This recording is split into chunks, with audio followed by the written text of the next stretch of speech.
1 a.m., a quiet neighborhood in Abbottabad, Pakistan. Dogs are barking. Then silence. A man steps out onto his third-floor balcony. He does this every night. He never uses a phone. He never goes outside the compound walls. He hasn't left this building in 5 years. His neighbors think he's a wealthy Arab businessman who values his privacy. They are wrong. In less than 60 seconds, 23 of the most elite warriors on the planet will drop out of the sky, and the name they're hunting, the name that has haunted America for nearly a decade, is Osama bin Laden. But here's what almost nobody knows.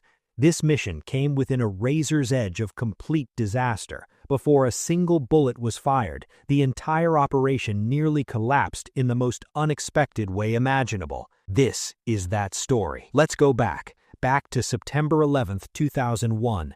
Nearly 3,000 Americans were killed in the deadliest terrorist attack on U.S. soil. The man responsible, Osama bin Laden, the founder and leader of al-Qaeda, released a video afterward and essentially dared America to find him. For years, the U.S. military hunted him across the mountains of Afghanistan. At the Battle of Tora Bora in December 2001, American forces had him surrounded. They were close, dangerously close. And then he vanished. For the next decade, bin Laden became something like a ghost. Intelligence agencies chased phantom leads across Afghanistan, Pakistan, Yemen, and Sudan. Some analysts began to wonder if he was even still alive. Counterterrorism officials would brief members of Congress. We simply don't know where he is. That uncertainty was its own kind of terror, because a ghost can still inspire, a ghost can still recruit, and bin Laden, hidden, silent, and invisible, continued to do exactly that. Then, in 2010, something changed. The CIA had been working a thread for years, a small, almost invisible thread. And it started not with satellites or surveillance drones, but with a nickname. During the interrogation of Khalid Sheikh Mohammed, the mastermind of 9/11, captured in 2003, detectives noticed something unusual. Mohammed was famously arrogant. He bragged about his attacks. He was almost theatrical in his confessions. But when interrogators asked him about one specific person, a man known only by the pseudonym Abu Ahmed al-Kuwaiti, Mohammed suddenly became quiet. That silence spoke volumes. Other detainees confirmed it. Al-Kuwaiti was someone important, someone trusted, someone close to bin Laden. The CIA began piecing together what they could about this mysterious courier. It took years, but in 2010, the CIA finally tracked al-Kuwaiti's real phone number, and when they monitored his communications, he led them, slowly, carefully, almost accidentally, to a compound in Abbottabad, Pakistan. What they found there made every analyst in Langley stop cold. The compound was enormous, 8 times larger than any other property in the neighborhood. It had 18-foot concrete walls topped with barbed wire. It had no internet connection, no telephone landline. The residents burned their own trash rather than leave it at the curb. 2 families lived there, and on the top floor, a third family, a family that never appeared in public. CIA Director Leon Panetta later said that when analysts first saw the compound, it had the feel of something big. But feel isn't enough to launch a military operation inside a sovereign nation without permission, so they gave it a name, the Pacer. Because hidden behind those walls, a tall man walked in circles in the courtyard every day, every single day, walking, pacing, never looking up at the sky, almost as if he knew someone might be watching. By late 2010, the CIA was fairly confident. The analyst who had led the hunt, a woman whose name has never been publicly released, though she was later portrayed in the film Zero Dark 30, reportedly told her superiors she was 95% certain the man in that compound was bin Laden. Other analysts were less sure. Estimates ranged from 40% to 95%. President Obama was briefed in August 2010, and here is where history becomes extraordinarily tense. Obama gathered his national security team. The options were brutal. A drone strike would destroy the compound and likely kill bin Laden, but there would be no body to confirm it. America might never know for certain. A B-2 stealth bomber strike would reduce the compound to rubble, but again, no confirmation.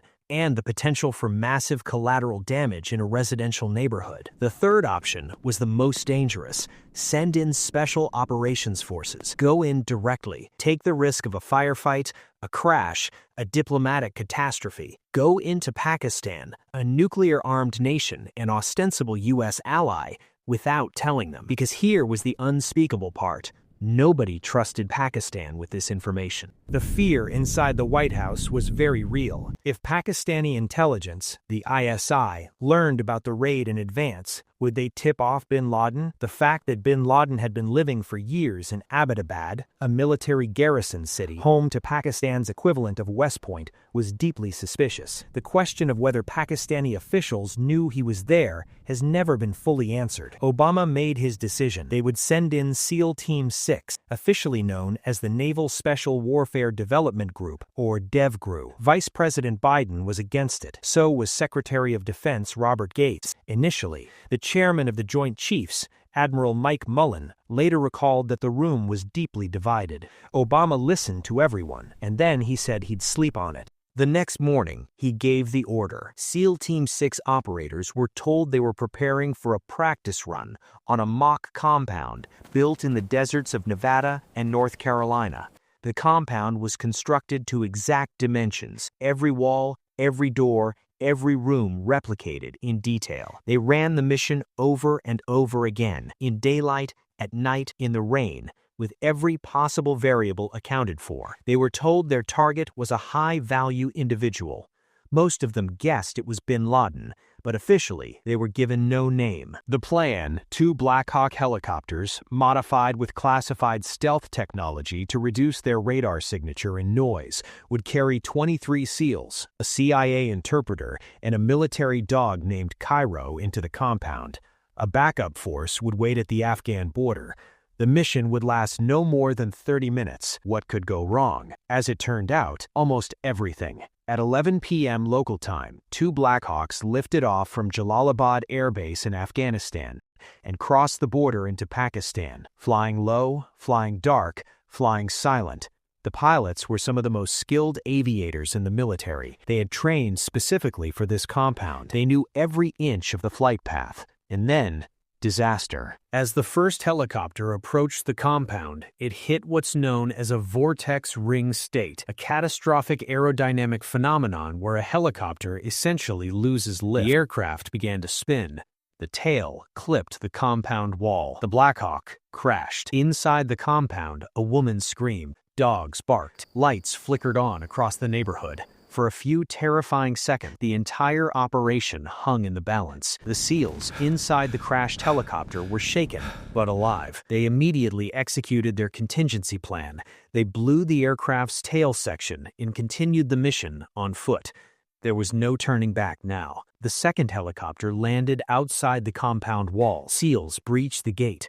Cairo, the specially trained Belgian Malinois, swept for threats. They moved through the compound with practiced precision, clearing rooms on the ground floor, then the second floor. On the second floor, they encountered bin Laden's son, Khalid. He was shot and killed. Then the SEALs moved to the third floor. The point man reached the top of the stairs. Bin Laden appeared, briefly from behind a doorway, then retreated into the room. The SEAL followed him in. What happened next in that bedroom has been debated and analyzed by journalists, officials, and military historians ever since. According to official accounts, bin Laden was shot twice, once in the chest, once above the left eye. The operation lasted 38 minutes from the moment the helicopters crossed into Pakistan. Osama bin Laden was dead.